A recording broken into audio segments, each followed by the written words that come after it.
Good afternoon, all of you. And I would like to thank first Nicholas and other international colleagues. It has been a great honor and a great pleasure to work with you. And I have learned so much that it is quite impossible to tell in 1 week. But I have just taken some fragments from the report. I think might be interesting for the Finnish audience. And just for the moment, I want to thank my Finnish colleagues here are sitting, many of you who have helped us a lot to collect the materials and who have always been ready to help me if I have needed some extra knowledge, some details or something like that. And Finnish colleagues have been very helpful during this year. So thanks a lot. And I will be very short, as Nicholas has that kind of comprehensive and flexible and deep evaluation of this report and our work, so there is not very much for me to add at my presentation. But maybe some themes which I think I have learned most from my international colleagues are the importance of housing market, the key function of prevention, and then how important it is to be exact with the concepts, the clarification of the concepts, and keep on reflection on what housing first really is and what is the reality of social integration with people living in deep marginalization. And first of all, I think that my internal colleagues have helped me to come back to the roots of Finnish homelessness research and homelessness work, as they have put great emphasis on housing policies and housing market as a key factor in the development of next housing strategy in Finland. And my colleagues have put great emphasis on the problems and advantages of social housing, but on the other hand, there have been in Finland some very promising openings towards the private market, where with the help of housing advice, and it has been very interesting to get the experiences from UK, Sweden, and US, how people have been rehoused to the private market as well. For example, those local lettings agencies in UK is something which we might have a great advantage trying to adjust something like that here in Finland.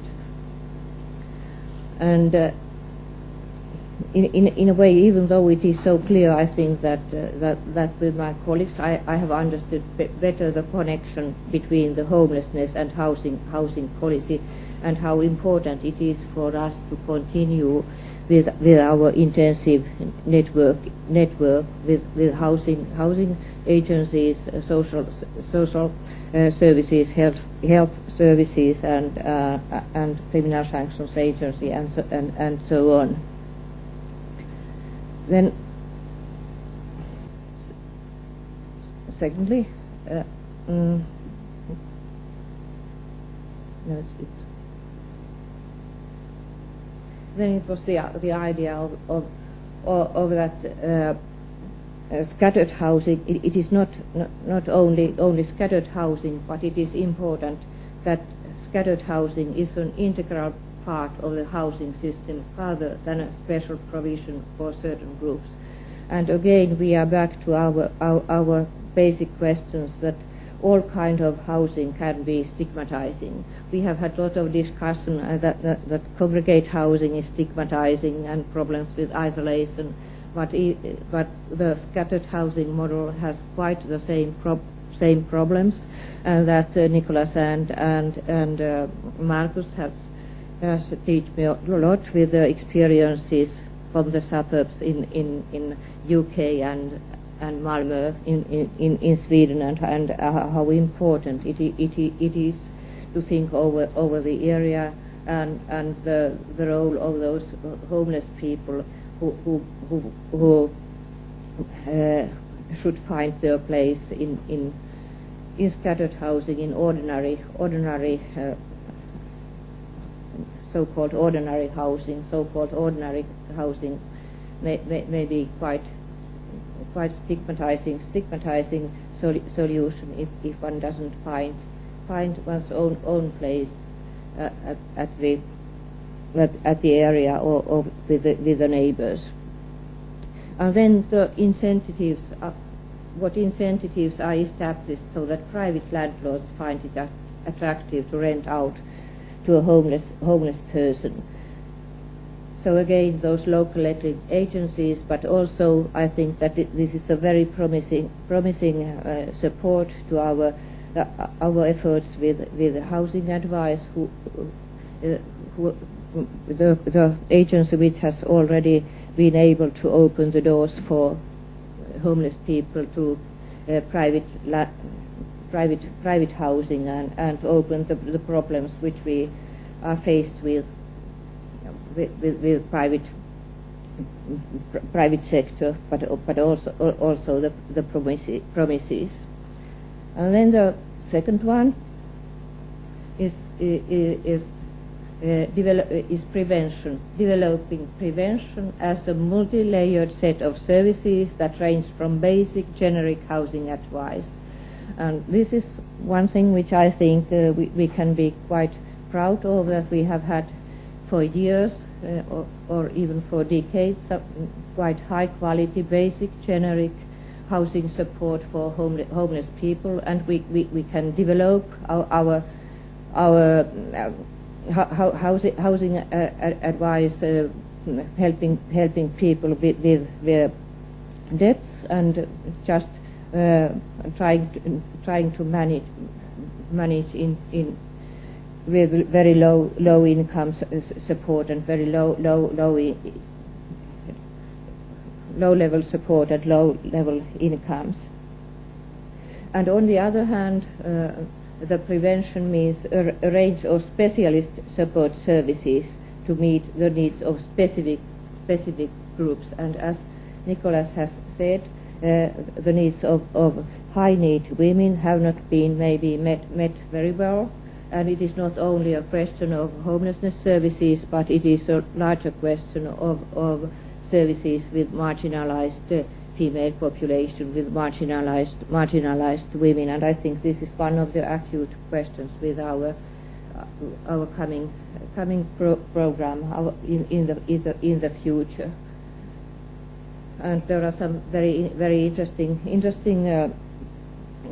projects in UK helping women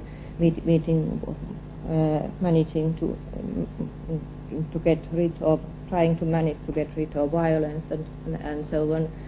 Then also we are not allowed to forget the young drug abusing women, which is maybe one of our focus groups during the next program.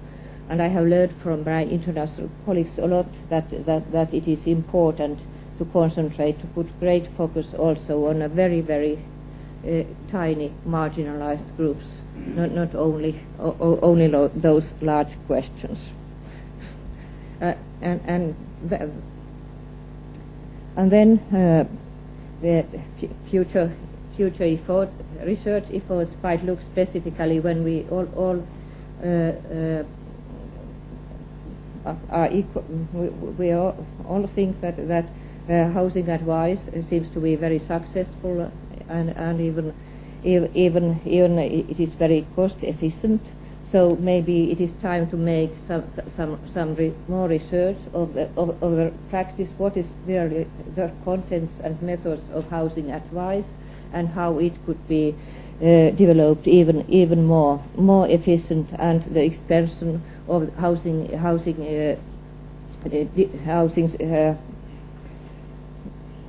advice, also for the homeless people trying to get rehoused in private sector, living with relatives and friends, not only clients of social housing. And then the clarification of the concepts. We have had quite a lot of work to find concepts which we all understand in the same way, and as there are 3 languages we have had in our team, Swedish, English and Finnish, so it hasn't been very easy, but I have understood even more clearly how important it is even here in Finland to make some clarification of the concepts. For example, lower intensity support. Maybe it is support worker will visit a client once a week, maybe 3 times a week, or even more often, and we all the time speak of lower intensity support. So it is, we have been doing quite a lot of good modeling with support, with mobile support, floating support. But I think besides modeling, we should think over very clearly of the concept. For example, lower intensity support, intensively supported housing, and so on. So it's one way to develop our services when we are when we really understand what we mean with those concepts. And then there's the question of research and data collection. And again, I have a good opportunity to thank some people sitting here who have helped me with data collection. But maybe we in Finland might do it much more systematically. So then we will get that knowledge which people have, with both clients and professionals have produced during their everyday work, if it would be more accurately exactly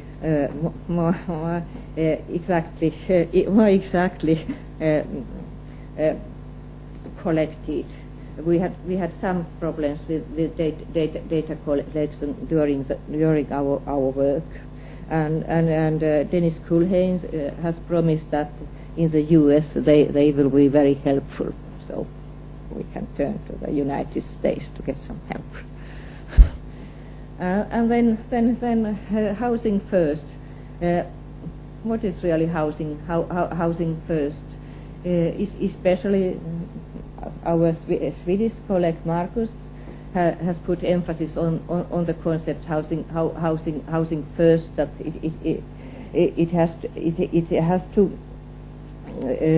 it can't mean whatever, but it is limited. What are housing first services?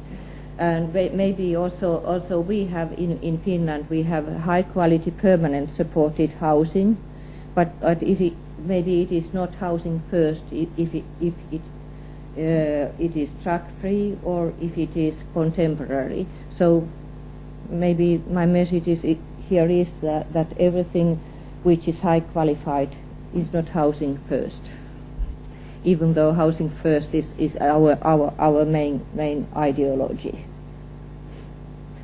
And then again the concept housing led. That housing is the first one, but then there may be some restrictions, some rules which don't belong to the housing first ideology. And then this is directly from Nicholas' ideas that philosophical compliance to the ideas of housing first are much more important than just replicating some kind of model. That the words own home, support as long as you need it, and flexibility to a wide range of need are maybe the most important words. That you will get a permanent home and you will be supported as long as you need, and services are very flexibly available. And then the word choice, that you have choice about the services and the way of life you want to live. And then only a couple of ideas which I think are important at the record. I have learned during this process that stopping evictions is maybe the key. When trying to prevent long-term homelessness, trying to prevent first homelessness and then long-term homelessness, and again we are back to the housing advice and housing social work and the flexibility of those services. And then my colleagues have emphasized a lot the use of peer support, and I warmly recommend the report. There are interesting descriptions of peer support in Sweden, in UK. The peer support in all levels of our homelessness work is important. And then this next sentence, I think this tells how demanding work actually housing social work, housing social work, housing advice is. That when we say that services that are holistic, highly flexible, able to either directly respond to almost any practical, emotional support need or arrange access to appropriate support are the most effective. Maybe all can think that these are the most efficient services, these ones, but how demanding it is that services are holistic and this is again, this goes back again to the network and the connection of specialist services and basic services. And then again we are back to the idea of open-ended services and the problem of contemporary arrangements. And now it seems to me that my time is almost over, but a couple of words which I think are important. This realism, according to what does social integrations really mean in everyday life, mean when we are working with people with very, very deep marginalization background. What does it mean, and what does it mean to our services, how they should be arranged, and again to the flexibility and to the long-term durations, that they are not too short-term interventions. And then I think this realism is very important. It comes back to the goals that Nicholas has said, that we are very good at critical reflection, but if we are all the time accusing us that we don't manage to help people enough, that the mental illness and drug abuse and loneliness don't disappear, it is, of course, it is a problem, but then we should put it against the background of these people coming from maybe living decades in long-term homelessness and marginalization. And now now I will stop, but maybe the most important lessons from international colleagues is what I have learned, especially from Nicholas, that you can be a world-famous researcher, but all the time you will have time to help your colleagues, and you appreciate what the other people say and other colleagues say, and you will help them to make their ideas more clear. It has been a great pleasure. Thanks.